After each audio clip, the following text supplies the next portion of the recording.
தஞ்சாவூர்னு சொன்னாலே நம்ம எல்லாருக்கும் சட்டுன்னு ஞாபகத்துக்கு வர்றது பெரிய கோவில் தான். ஆனால் அதே தஞ்சாவூரில் சோழர்களும் மராட்டிய மன்னர்களும் கொண்டாடின ரொம்பவே பவர்ஃபுல்லான இன்னொரு கோவிலும் இருக்குது. அதுதான் புன்னைநல்லூர் மாரியம்மன் கோவில். உடம்புல இருக்கிற வியாதிகளை விரட்டுற டாக்டராக பார்க்கப்படுற இந்த அம்மனை பற்றி தான் இன்றைக்கி வீடியோவில் பார்க்க போகிறோம். இந்த கோவிலோட மிகப்பெரிய ஸ்பெஷலே என்ன தெரியுமா? இங்கே இருக்கிற அம்மன் மற்ற கோவில்கள் மாதிரி சிலையாக இல்லாமல் புற்று வடிவில் சுயம்புவாக உருவானவங்க. புற்று மண்ணால் ஆனதுனால மூலவருக்கு அபிஷேகம் கிடையாது. 5 வருஷத்துக்கு ஒரு முறை தைலக்காப்பு மட்டும்தான் சாத்துவாங்க. அந்த காலத்தில் சித்தர்களில் ஒருவரான சதாசிவ பிரம்மேந்திரர் தான் புற்று வடிவில் இருந்த அம்மனுக்கு மாரியம்மன் வடிவத்தை கொடுத்து ஸ்ரீசக்கரத்தையும் வச்சுருக்காரு. ஆரம்பத்தில் இது புன்னை மரங்கள் நிறைஞ்ச காடாக இருந்ததுனால இந்த ஊருக்கு புன்னைநல்லூர்னு பேர் வந்துச்சு.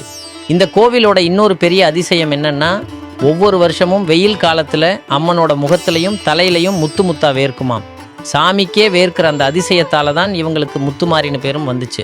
அம்மை நோய், தோல் வியாதி இல்லை தீர்க்கவே முடியாத நோயால் யாராவது கஷ்டப்பட்டா இங்கே வந்து மனசார வேண்டிக்கிட்டா போதும், 2 நாளில் குணமாகிடுங்கிறது இங்கே இருக்கிற மக்களோட அசைக்க முடியாத நம்பிக்கை.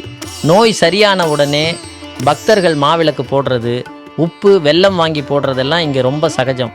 அதே மாதிரி இங்கே ஆடி மாதம் நடக்கிற முத்து பல்லக்கு திருவிழா ரொம்ப பிரம்மாண்டமாக இருக்கும். பல லட்சம் முத்துக்களால் அலங்கரித்த பல்லக்கில் அம்மன் வர்றப்போ பார்க்க அவ்வளோ அழகாக இருக்கும். ஸோ நீங்கள் தஞ்சாவூர் பக்கம் போகிறப்போ மறக்காமல் தஞ்சாவூரில் இருந்து ஒரு 7 கிலோமீட்டர் தள்ளி இருக்கிற இந்த புன்னைநல்லூர் மாரியம்மன் கோவிலுக்கு போயிட்டு வாங்க. இந்த தகவல் உங்களுக்கு பிடிச்சிருந்தா லைக் பண்ணுங்கள். இதே மாதிரி நிறைய ஆன்மீக தகவல்களுக்கு நம்ம சேனலை சப்ஸ்கிரைப் பண்ணிக்கோங்க. நன்றி.